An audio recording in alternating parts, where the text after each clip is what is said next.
बातमी मराठा आरक्षणाची। मराठा आरक्षण उपसमितीची बैठक सुरू आहे। कुणबी नोंदींच्या पडताळणीसाठी समितीला मुदतवाढ देण्यात आलेली आहे। मनोज जरांगेंच्या आंदोलनासंदर्भात बैठकीत चर्चा झाली आणि आता काय तोडगा निघणार याकडे लक्ष लागलेलं आहे। मराठा आरक्षणासाठी राज्य सरकारने निवृत्त सरन्यायाधीश संदीप शिंदे यांच्या अध्यक्षतेत समितीने मराठा आरक्षणाच्या संदर्भात कुणबी नोंदींच्या पडताळणीसाठी एक समिती नेमली। या समितीला मुदतवाढ दिली गेली आहे। काल आणि आज मुंबईत मनोज जरांगे पाटील यांच्या नेतृत्वाखाली मराठा आरक्षण आंदोलन आणि उपोषण सुरू आहे। अशा चिघळलेल्या सामाजिक परिस्थितीत मार्ग काढण्यासाठी राज्य सरकारच्या ज्येष्ठ मंत्र्यांच्या उपस्थितीत रॉयल स्टोन बंगल्यावर महत्त्वाची बैठक सुरू आहे। ही बैठक निवृत्त सरन्यायाधीश संदीप शिंदेंच्या अध्यक्षतेखाली होते आहे।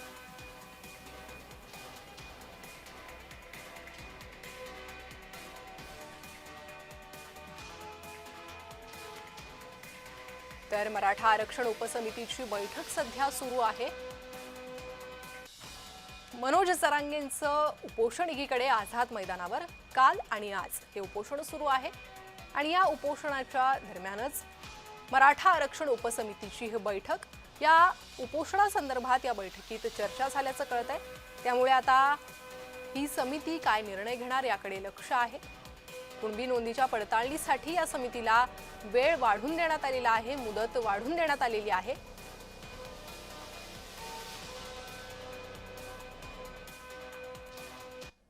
आणि या संदर्भात अधिक माहिती घेणार आहोत। आमचे प्रतिनिधी शुभम उमाळे आमच्यासोबत जोडले गेले आहे। शुभम, एकीकडे जरांगेंचं आझाद मैदानावर उपोषण, दुसरीकडे ही उपसमितीची बैठक आणि त्यात झालेली चर्चा, काय अधिक माहिती?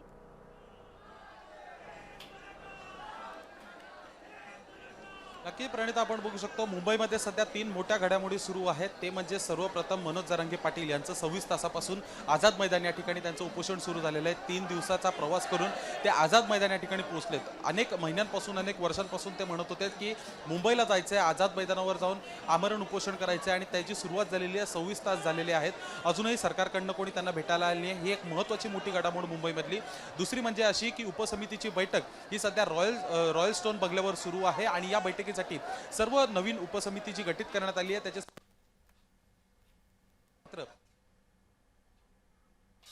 काही तांत्रिक अडचणींमुळे शुभम यांचा आवाज आपल्यापर्यंत पोहोचू शकला नाहीये। मात्र सध्याच्या या महत्त्वाच्या घडामोडी, मराठा आरक्षणाच्या पार्श्वभूमीवर कुणबी नोंदींसंदर्भातल्या पडताळणीसाठी उपसमितीला मुदतवाढ देण्यात आलेली आहे। त्यामुळे यानंतर आता मनोज जरांगे यांची काय भूमिका असेल हे पाहणं महत्त्वाचं आहे। काय तोडगा निघेल या आरक्षणाच्या लढ्यावर हे पाहणं महत्त्वाचं आहे। मराठा आरक्षण उपसमितीची बैठक, मराठा उपोषणाच्या पार्श्वभूमीवर ही आणखी एक महत्त्वाची घडामोड। कुणबी नोंदींच्या पडताळणीसाठी समितीला वेळ वाढवून देण्यात आलेला आहे। तर मनोज जरांगेंच्या आंदोलनासंदर्भातही बैठकीत चर्चा होत असल्याचं कळतंय। त्यामुळे आता या आरक्षणाच्या प्रश्नावर काय तोडगा निघणार याकडे लक्ष आहे। पुन्हा मी जाणार आहे आमचे प्रतिनिधी शुभम उमाळे यांच्याकडे। शुभम, प्रणिता, खरं तर मनोज जरांगे पाटील यांना 26 तास झालेले आहेत आझाद मैदान या ठिकाणी। दुसरीकडे बघायला गेलं तर उपसमितीची बैठक जी आहे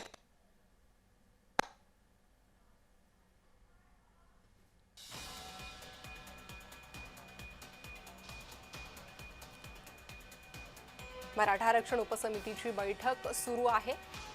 या बैठकीसंदर्भातील अधिक माहिती आमच्या प्रतिनिधींकडून आपण घेण्याचा प्रयत्न करत आहोत। मात्र सध्याच्या मुंबईतल्या या महत्त्वाच्या घडामोडी सुरू आहे। राज्य शासनाकडून शिष्टाईचा प्रयत्न होणार का? शिष्टमंडळ मनोज जरांगेंकडे जाणार का? चर्चा करणार का? काही आश्वासन देऊन त्यांना आंदोलन मागे घेण्याची प्रयत्न करणार का? हे पाहणं एकीकडे महत्त्वाचं आहे। तर दुसरीकडे आता या आरक्षण उपसमितीची बैठक, कुणबी नोंदींच्या पडताळणीसाठी समितीला मुदतवाढ देण्यात आलेली आहे।